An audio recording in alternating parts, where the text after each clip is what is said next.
Akhir teman-teman sekalian, jadikan Ramadan momentum untuk bisa bersedekah.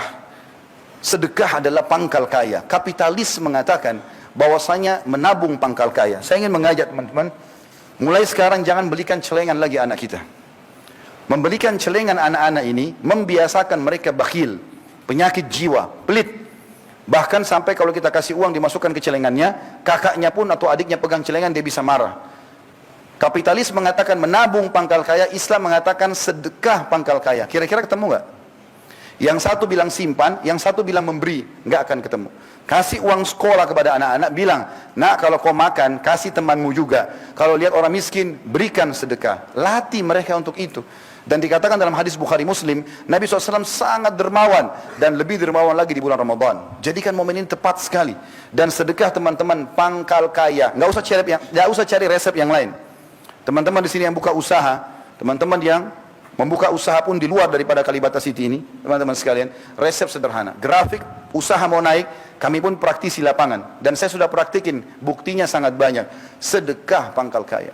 Sedekah, berikan. Yang sudah sering sedekah 10.000, sekarang mulai 100.000. Yang sudah 100.000, sedekah 1 juta. Yang 1 juta, sedekah 10 juta. Tidak akan berkembang kecuali kita mulai dengan jumlah yang lebih kecil. Makin besar kita sedekahkan, makin besar juga balasan dari Allah. Dengarkan hadis Bukhari, hadis Qudsi. Kata Nabi SAW, Allah berfirman, Ya ibn Adam, unfik alaik. Wahai anak Adam, berinfaklah, maka aku akan berinfak kepadamu. Dari salah satu hal yang dilatih di Ramadan adalah berinfak ini. Dengan cara melipat gandakan pahala puasa kita, yaitu membuka puasakan orang. Tadi kita dengar sama-sama pengurus masjid mengatakan 900 orang yang buka puasa. Ini luar biasa teman-teman sekalian, jumlah yang fantastis. Kalau Anda menyumbang air mineral saja, tidak usah jauh-jauh, Masjid Nurullah datang, kalau pengurus masih butuh kasih. 1 dus air mineral, harganya maksimal Rp30.000. Isinya 48 gelas. Anggap Anda lengkapkan jadi 50 gelas. Lalu Anda sumbangkan sehari 1 dus saja, berarti 50 gelas. Itu cuma Rp30.000. Artinya hari itu Anda akan panen 51 pahala puasa. Anda 1 dan 50 orang lain. Bagaimana kalau kita sumbang 2 dus, 3 dus, atau bahkan 900 orang itu semua Anda pegang? Berapa banyak pahala kita bisa dapatkan? Berarti kita dapat 901 pahala pada hari itu, padahal kita cuma 1 hari puasa. Ini luar biasa. Mungkin Anda mengatakan, Ustaz, tidak semuanya orang bisa buka puasakan orang. Subhanallah, sahabat sudah tanya itu. Dan para sahabat mengatakan dalam hadis sahih, ya Rasulullah, tidak semua orang bisa buka puasakan orang lain. Karena yang dibayangkan sahabat mungkin seperti seseorang dari kita membayangkan nasi campur yang lengkap, biayanya 30.000 1 orang. Maka apa jawaban Nabi SAW? Allah akan berikan pahala buka puasa ini, walaupun dia hanya memberikan susu yang dicampur dengan air. Kalau susu kita campur air, teman-teman, tinggal warna, hilang rasanya. Tapi kalau tidak punya kecuali itu, dia dapat pahala orang yang dikasih buka puasa itu. Atau sebutir kurma, atau seteguk air. Bukan 1 gelas, seteguk air. Dan apa kata Nabi SAW? Dan siapa yang memberikan seteguk air bagi orang yang berbuka puasa, Allah akan memberikan dia seteguk air dari telagaku pada hari kiamat, yang dia tidak akan pernah haus sampai masuk ke dalam surga. Kesempatan emas. Ustaz, saya miskin, nggak punya Rp30.000 beli dus. Misal. Baik, masih ada cara lain. Anda masuk ke masjid sini, minta tolong sama marbot. Saya mau ikut bantu, tata kurmahnya, tata gelasnya, nggak ada biaya uang itu, cuma tenaga. Kalau juga masih belum mau, sudah miskin, susah, mau jadi orang kaya, masuk ke masjid, maunya cuma dilayani, mau duduk tinggal buka puasa, ada resep terakhir. Kalau tidak mau, pukul saja. Karena luar biasa, berarti dia tolak pahala yang luar biasa. Nggak ada modal uang, nggak ada modal energi. Kalau lagi duduk mau buka puasa, angkat gelas mineral di sebelah kita, kasih teman di sebelah. Ini ya, ambil puasa saya, ambil punya dia, saya ambil puasa kamu.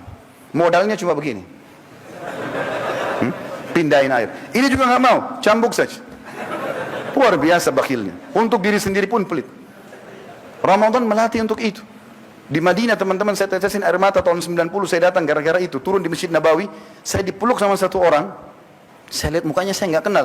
Lalu saya tahu tuh dia bisikin kuping saya, dia mengatakan, akhi, padahal saya nggak kenal, tolong buka puasa di tempat saya. Setiap Ramadan di Madinah begitu, 1 bulan penuh. Ternyata kalau ayah sama anak, ayahnya lagi nata sufra plastik diisi kurma sama zam-zam di dalam masjid, anaknya di luar cari mangsa. Jadi kita dipeluk sama dia. Kalau kita bilang iya, dipegang tangannya sampai tiba di tempat dia. Buka puasa sini ya, baru dia tunjuk, jangan buka puasa situ. Karena yang di depan itu ternyata mungkin ada tambahan. Kalau orang tergantung uangnya, ada orang sederhana dia cuma kurma sama zam-zam. Ada orang lebih kaya dia taruh yogurt, taruh roti, taruh kurma, taruh pisang, macam-macam. Jadi orang bisa tergoda pindah. Lalu dia bilang apa? Sudah tahu tempat kami, besok kesini lagi ya. Saking maunya buka puasa. Malu kita di Indonesia ini teman-teman. Pak RT sudah kasih jadwal. Bapak ini, ibu ini. 1 bulan kadang-kadang cuma dapat 1 kali giliran. Nyumbang untuk masjid. Tiba gilirannya masih bertanya. Oh, sudah tiba giliran saya ya. Seakan-akan aneh kenapa tiba gilirannya buka puasain orang. La haula wala quwata illa billah. Semestinya tidak usah tunggu. Segera ini. Teman-teman yang punya mobil, punya motor, yang kerja di luar, bawa air mineral di motor dan mobil. Bungkus kurma kecil-kecil, bagi. Sering kali saya pulang pengajian sore Ramadan, macet. Orang nggak punya makanan buka puasa. Bagi-bagi 10 orang aja. Mungkin dari 10 orang itu yang lewat di pinggir jalan, subhanallah. Di antara mereka ada 1 ahli Al-Quran, ahli ibadah. Antum panen pahalanya sehari itu. Mungkin teman-teman itu ibadah terakhir kita. Allahu a'lam. Berbuat ibadah. Saat ibadah datang kesempatannya, tugas kita eksekusi, bukan negosiasi. Azan, eksekusi langsung. Sholat. Syaitan bisikin, negosiasi syaitan tuh. Tidak usah di sini, masjid sana saja, waktu masih panjang. Kadang-kadang kita akhirnya kita ke sana masbuk 1 rakaat.